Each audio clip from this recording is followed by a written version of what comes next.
साथियों नमस्कार। आपको पता है कि कल जीएसटी काउंसिल की बैठक हुई थी और उसमें जीएसटी के केसेस को पीएमएलए एक्ट के तहत में ईडी को दे दिया जाएगा।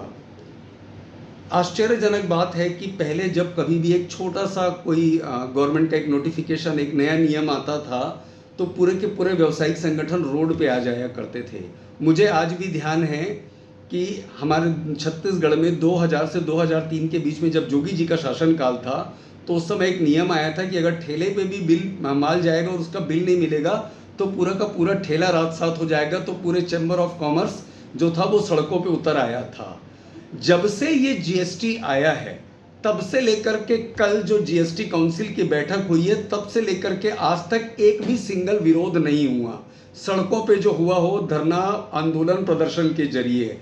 अब तक जो भी हुआ प्यार से पहुंच गए, सर हमारे ये नियम में प्रॉब्लम है, आप इसको बदलाव करवा दीजिए। जीएसटी आने के बाद से लेकर के अब तक 2000 संशोधन हो चुके हैं। पता नहीं इन लोगों ने क्या पढ़ाई की थी। जिस समय अरुण जेटली जी थे उस समय उन लोगों ने कहा था कि हम लोगों ने 2 साल बैठ करके 1172 कमोडिटीज का अध्ययन किया है और उसके बाद में जीएसटी निकाला है। जीएसटी निकलने के 3 महीने बाद में उस समय ईडी इसके जीएसटी के हेड होते थे हसमुख अधिया, जिन्होंने ये कहा था कि जीएसटी तो हम लोगों ने मैकेनिज्म के तहत में कर लिया था। जो पहले चल रहा था कि मान लो सपोज कोई 10 या 11% में था तो उसको 12 में डाल दिया, कोई 3, 4 और 6% में था तो उसको 5 में डाल दिया, कोई 15, 16%, 17% में था तो उसको उन लोगों ने 18% में डाल दिया। इसका मतलब कोई भी अध्ययन नहीं हुआ था।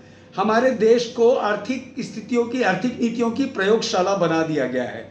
और ये जितने भी रहनुमा, जिन लोगों ने, जो चाहे वो चैम्बर में बैठे हों, चाहे वो कैट में बैठे हों या वो किसी भी व्यावसायिक मंडल के हों, जो वास्तव में सिर्फ भाजपा के समर्थन में, इसके अलावा इनका कोई उद्देश्य नहीं है कि किसी न किसी तरीके से भाजपा को समर्थन होते रहना चाहिए। ये कानून आना अपने आप में गलत बात थी और इसका विरोध नहीं होना ये दूसरी सबसे खास बात है कि ये सबसे बड़ी गलत बात है कि अब तक इसको लेकर के कोई भी काम नहीं हो रहा है।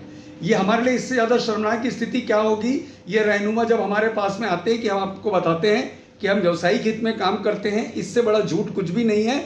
असल में ये आते हैं और सिर्फ एक तथाकथित राजनीतिक दल का ही समर्थन करते हैं, इसके अलावा इनका कोई उद्देश्य नहीं है। और इन लोगों ने उस व्यवसायिक संगठन को अपनी सत्ता का प्रवेश द्वार बना के रखा है। इसके पूर्व में भी हमारे यहाँ एक व्यक्ति थे जिन्होंने वो चैम्बर में रह करके टिकट पाने की कोशिश की थी और अब वो क्रम जो है वो आगे बढ़ता जा रहा है।